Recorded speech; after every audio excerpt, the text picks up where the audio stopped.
1337. Turn up the volume. The People's Radio, Nevsky. This is the People's Radio News for the week ending the 28th of October, 2948. Our other big story this week was what appears to be the aftermath of the breakup of Matadors Corporation. Several top officers and key personnel within the organization were banished, sent on the run, and are now living in exile. Conflicting reports of just what occurred are being whispered after Matador's General Aventador claimed a coup had been underway for months, as justification for the abrupt, drastic actions. When a People's Radio correspondent asked for specifics regarding that statement, as well as rampant reports of dissension in the current ranks, Aventador could not be reached and no response was given. This raises serious questions as to the credibility of his coup conspiracy theories. Contrary to that non-response, TPR was able to obtain a detailed statement of what occurred from one of the officers in exile via an info runner who intercepted a transmission from her ship while traveling near the Nick Stanton jump point. The statement comes from the dissident scientist and Matador's historian, Jade Starwatcher, who was thought to be en route to link up with another former Matador, Ace Deminza, on their way towards safe refuge offered by the Republic of Laurel. While the info runner didn't visually identify her ship, several of the New Frontier Initiative fleet were seen in the area, raising the possibility that NFI escorted her. For more on this story, we cross now to Darren Swift, the info runner who intercepted the transmission. My name's Darren. I'm an info runner and I just picked up this transmission which I initially thought to be a ship in distress. So I am passing it on to you. Hope it reaches the right people. Please, if anybody hears this, I need you to relay this message. It's very important. My name is Jade, formerly known as Major Jade Starwatcher from Matadors. I am recording this statement in hopes that someone in the verse hears it, should anything happen to me. For the last week, I've been on the run from a family which turned against me and led me to questioning what I valued and my place in the verse. I was an explorer, support pilot, oracle, and keeper of our history. A history which has now been torn up and thrown away. While the dark silence of space is vast and somewhat comforting, one cannot hide forever, so I felt it was time to kill the silence. Following the incidents and actions which took place on 19 October 2948 Standard Earth date, I am issuing these statements regarding the fracturing and split up of Matadors Corporation. Number 1, be careful what you believe about what happened. The truth is that I had been a loyal Matador from the very beginning of the modern era under General Aventador. I spent nearly 2 years of my life using every skill I had, including learning new ones entirely to further our shared vision and collective struggle against the UE. I was introduced to the Matadors as more than a corporation. It was, as General Aventador put it, a family. I remained a loyal member of the Matador family until the very end, if loyalty is measured in standing for what we profess to stand for and standing against totalitarian corruption and the routine spying on members. Contrary to Aventador's narrative, the reason I, as well as Ace Deminza and others, were expunged was not due to disloyalty, but because I had learned that people in the org were being secretly recorded as a result of Administrator Neff sharing a recording between Ace and another officer with me in hopes of getting me to choose a side in a dispute which did not involve me. When I asked why I was sent that recording during a private meeting of the Matador's brass, I had apparently sealed my fate. It was not to be questioned. I did not jump through the hoop, taking a side like the triumvirate of Nev, Aventador, and Skywalker had expected. Nor did I turn a blind eye to what amounted to a complete betrayal of trust of 2 fellow officers. This secret recording was a violation of our code of conduct, which was also torn up, a violation of reasonable expectation of privacy and common decency.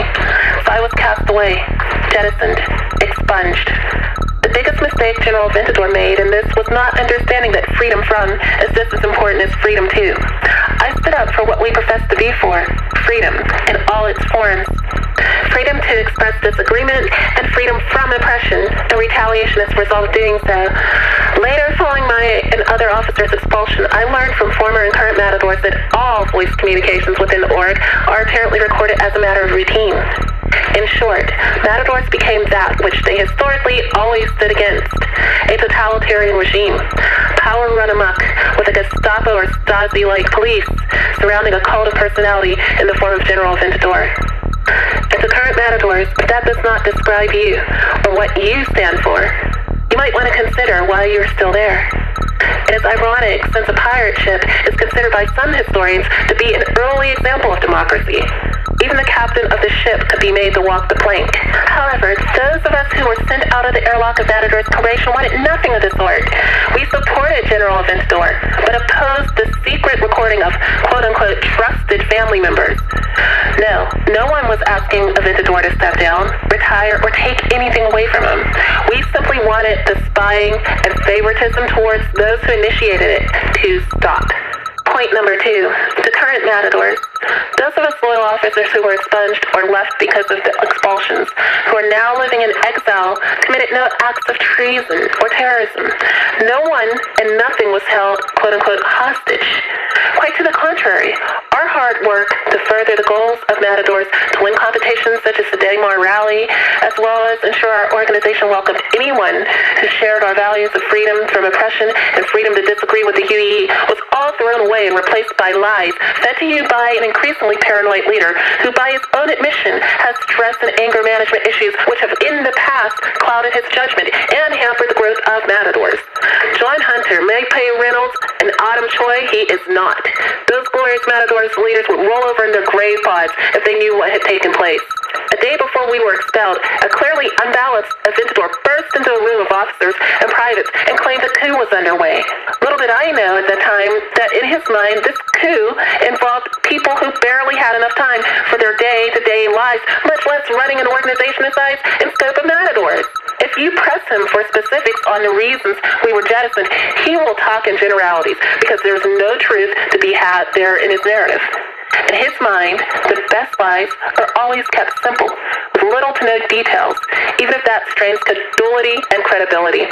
Our expulsion, the overreaction to legitimate questioning about secret recordings by Neff is the issue which should concern all of you who remain as Matadors, as it's still going on. Is that the environment you want to exist in and persist in? Is that the behavior of a well-reasoned, well-balanced leader who trusts his leadership and foot soldiers? Are secret recordings, internal spying, and doxing by Nev any better than what you profess to stand against in the UEE? If the answers to those questions is not a resounding no, then you must ask yourself, just who and what are you fighting for? Are you a family fighting for a just cause, or a collection of individuals with different agendas based on personal pride above all? Keep your critical mind engaged and fed by wide open eyes. I know some of you have them. If the constant threat of a purge hangs over your head for thinking freely and engaging your critical mind, ask yourself, what price is truth worth? Your silence? And to what end? If Matadors is a family, it is now a highly dysfunctional one.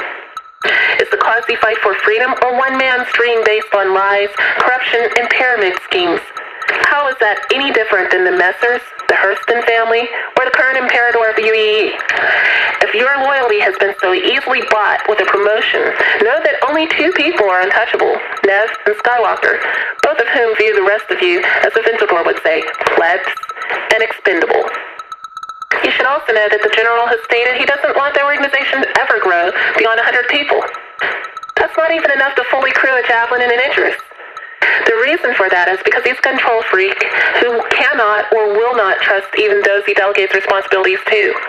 The cold truth is this: the org has purged and expunged a lot of good, hardworking, loyal people in the past.